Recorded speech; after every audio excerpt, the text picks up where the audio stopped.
Yeah, my background was psychology. I studied at Penn with some of the greatest minds in psychology and did research, and then through a life turn ended up in entertainment because I really believed in the transformative power of entertainment.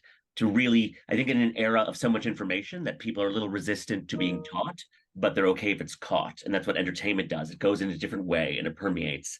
And so I, for 25 years, I've been in LA creating what are called transformative shows. So shows with Super Nanny, with women in body dysmorphia, with families in crisis, where there's an authentic transformation and the cameras just capture that. And that was sort of what I realized, that I think so many times the solutions to our problems come from these out of the box solutions.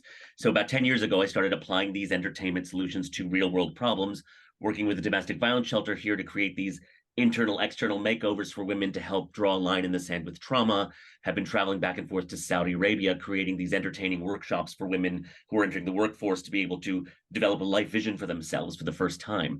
And so I'll share my screen. The problem that really I've been focusing on for about 8 years now is the one that we were just talking about, is these screens, these damn screens that we see. Everything we know about the world comes from the screen. We work through screens, we buy through screens, we learn about the world through screens. And a screen can give you unbelievable contact. It can never give you human connection. And so the more that we lean into these screens, the more we're in this epidemic of isolation where 1 in 4 feel like they have no one to talk to, and 1 in 2 feel alone most of the time. Those are stats from the Surgeon General.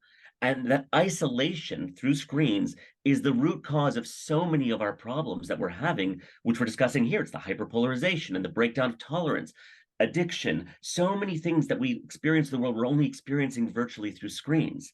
And the Surgeon General recently came out and said that loneliness is the next great health crisis. And so this became something that my team and I got obsessed with, is we're producers in reality. Could we bring people together and watch them again and again and see if we could come up with a secret formula to create connection? And so the result is a company called Connect Effect. We're at the intersection of entertainment and mental health because creating connection, there's an art and a science to it. It's not just a science, otherwise we'd solve it. There's an art to it, that we will really try to master the kind of connection that leads to conversation, that is the foundation of community. And what we want in time is the largest non-faith-based community, because all it takes is an open mind. And Forbes said if we want to build bridges across these unnecessary divides, we have a proven blueprint of where to start. I think in a work from home world, we've just tumbled more into the screens. And so even people that we work with every day, we have a 1.5 inch by 3.5 inch version of them.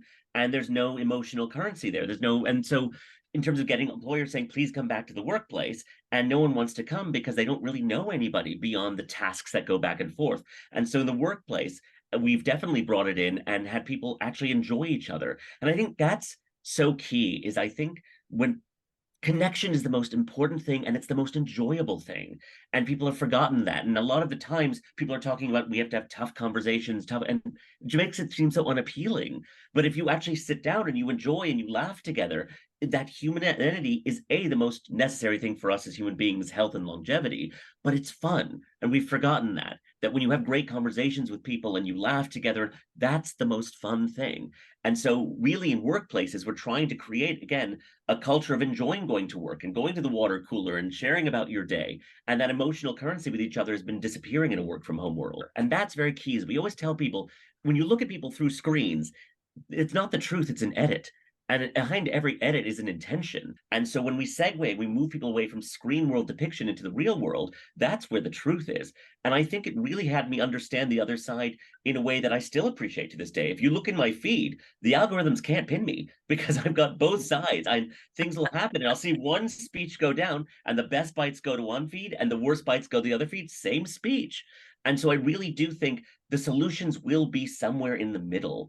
And I would say, be hopeful, because really every time we do this, everyone is shocked at how much they have in common. And I think the screen will always make you think that the sky is falling. But I go through the world with radical hope because I do see it in people every single day. And people are more similar, and that don't let that darkness permeate. Go out with radical hope.